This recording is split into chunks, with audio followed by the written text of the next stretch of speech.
Hey guys, today I'm going to show you how to install the HandT Sliding Bike Rack. What you will need is a rail stud finder and ladder. When you're installing the rails, you want to make sure you're at least 2 feet away from the wall, and so that the bikes can rotate freely. And what you also want to make sure of is when you're installing in 16 or 24-inch joists, that it's parallel of the bike. So when you're installing the rails, you want to make sure your holes line up. It's pretty simple. You have the small screw and the locking hex nut. And what you're going to do is just put it through the hole and tighten it with your hands. And then you'll take the screw, driver, and tighten it up just like that. And then you'll do the same thing for all of those.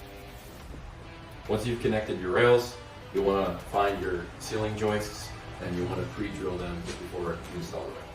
So once we get it mounted, what you're going to do is going to take this hook and roller and you're just going to put it in here and slide it in like that. And then as you can see at the bottom there's a stopping mechanism so the roller doesn't slide out. So once you're done installing, you'll take your hook and roller and just put it in like this.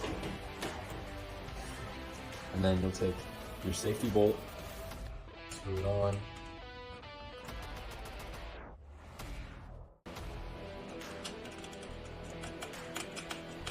And you're good to go.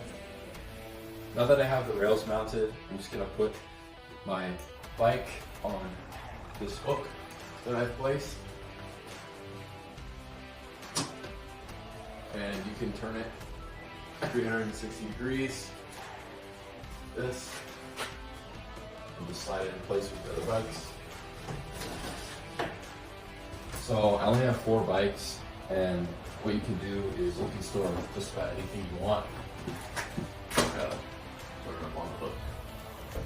Very good.